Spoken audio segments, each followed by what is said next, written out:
Donc c'est bon, tu as fait la publication sur la page Facebook de l'UOF, Voilà, donc avec à là, chaque fois la bande-annonce et les inscriptions. voilà, donc quelqu'un qui veut s'inscrire doit cliquer sur le lien et il faut montrer qu'il faut remplir bien toutes les cases.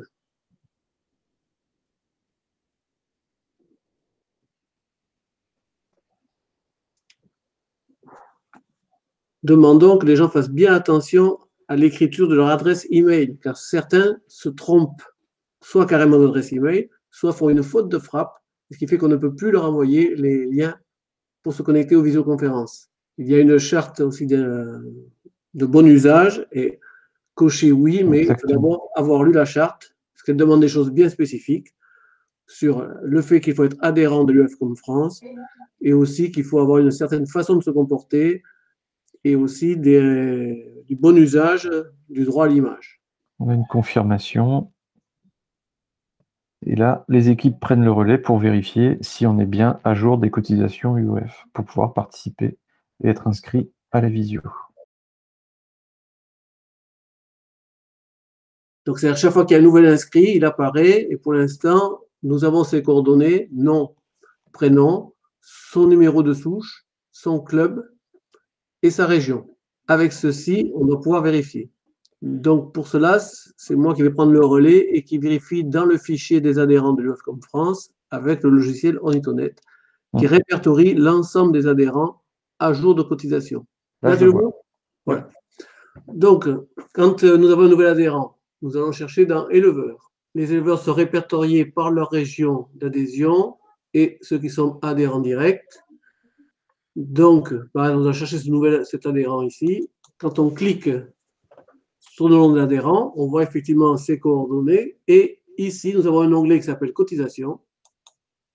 Voilà. Et on regarde si la personne est à jour de cotisation. Donc, pour les visioconférences 2021, la personne doit être à jour de cotisation. Les cotisations marchandes de juillet 2020 jusqu'à 2021, bien sûr. Ça donne droit au visio jusqu'au 31 décembre 2021. Donc là, ici, vous voyez, la cotisation a bien été payée le 3 novembre 2020. Donc la personne est en règle. Quand cette personne est en vert, on va lui envoyer un message. Le texte est établi et il n'y a plus qu'à remplir ici la date de la visioconférence.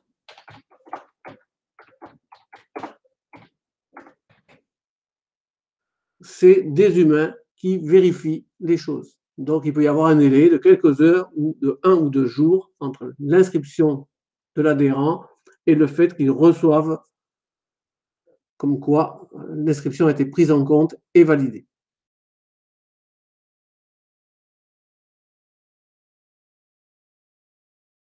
La veille de chaque visioconférence, on réalise un support pour aider les gens à se connecter le lendemain.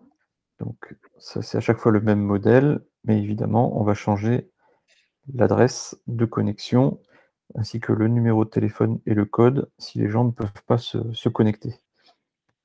Alors, ce code, comment est-ce qu'on le trouve? On va tout simplement sur notre compte Google Meet et on fait nouvelle réunion, créer une réunion, et voilà, il nous attribue un numéro et un code de réunion aléatoire, et c'est celui-là dont on va se servir, qu'on va reprendre et coller dans, dans tous les supports qu'on vous envoie.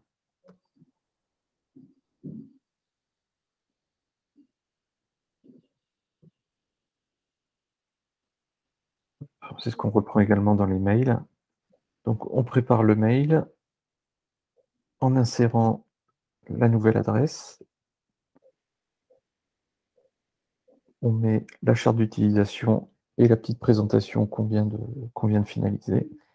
Et on vous l'envoie la veille pour le lendemain, la veille de la visio, pour que vous puissiez vous y connecter. Voilà. Donc, c'est envoyé en général le samedi dans l'après-midi. Donc, ce n'est pas la peine de demander avant. Attention, c'est un envoi en nombre, donc il peut parfois arriver que certains mails passent dans les spams, dans les indésirables. Donc, allez vérifier. Et l'adresse d'envoi, c'est administration@sorp.fr.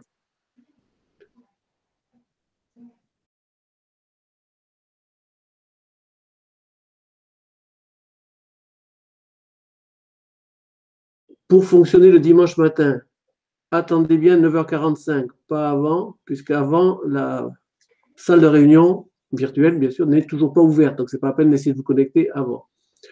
Il suffit de cliquer sur le lien ou alors de recopier l'ensemble du lien et de le mettre dans votre navigateur, Chrome, Firefox ou Opera.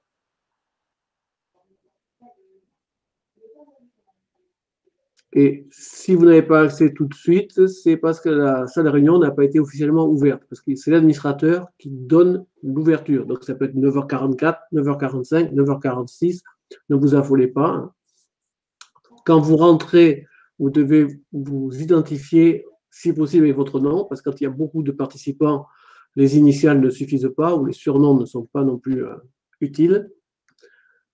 Vous pouvez brancher votre caméra, brancher votre micro.